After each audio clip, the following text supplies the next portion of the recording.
there's ability in every disability. Dyslexia is a gift. It's not a curse.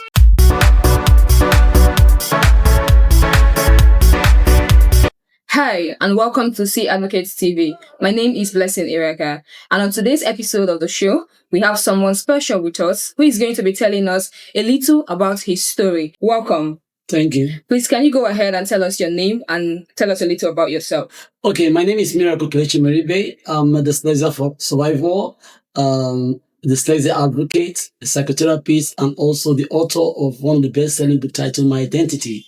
Also, the convener of Reward for Excellence and Scholarship Competition. Wow. Dyslexia has been defined by various individuals and all that, but the one I love most is the English Learner's Dictionary, the 8th edition of the Oxford Advanced Learner's Dictionary, that states that dyslexia is a learning disorder in the brain that causes difficulty in reading, spelling, and writing, but it does not affect the individual's intelligence. Apart from dyslexia, there are different learning disorders. There's what is called dyspraxia, that's problem with coordination. There's dysorthographia, problem with spelling. There's dyscalculia, problem with arithmetics. There's dysgraphia, problem with having legible handwriting. And ADHD, attention deficit hyperactivity disorder. So there are different learning disorders that are interconnected.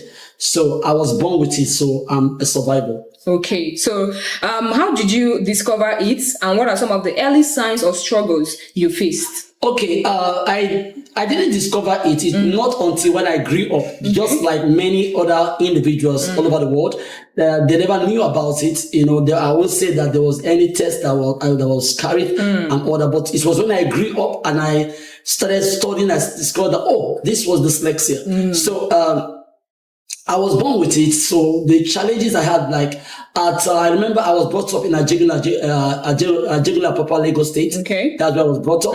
I remember a time a woman known as Mama Ikaite once told me to spell I, and I retorted by telling her I.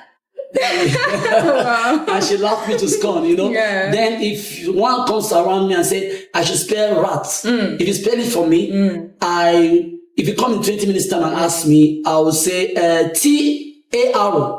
If I look at your face and you did not smile, I will say, okay, sorry.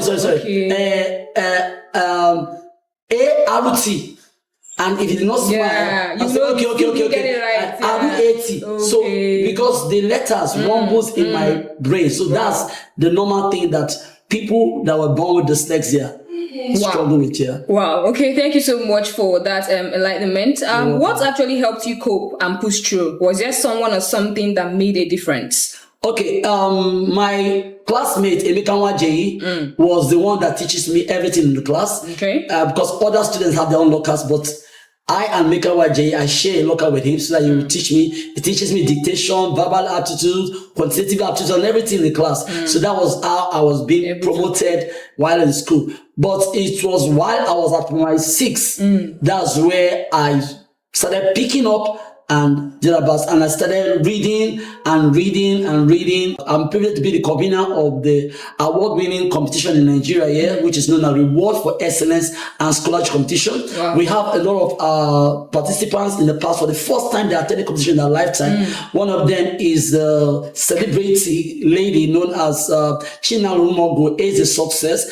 She went viral. That was in April 2023 when P2B heard about winning the competition in Nigeria and posted it on the X platform, and she went viral. Different radio stations, TV stations started calling for her. But that young lady was discovered by our organization. Wow. It's really amazing. This is really amazing. So what do you have to say to teachers and parents who may have children who have these or other deficiencies you talked about? What do you have to say? What I would say is that they need to be patient with them. They need to understand them. They need to study about dyslexia. Some of you have heard about Steve Jobs. iPhone is the one that came about with iPhone and the company. Though it's late, but the world refused to bury him. Why? Because he was born dyslexia as a dyslexic individual. But today, he's dead, but the world refused to bury him. So also we have Richard Branson and Whoopi Goldberg, the woman that acted in the movie Sarafina. There are a lot of them, potpourri of them. So please, if you're out there, if you're not dyslexic, you're missing a lot.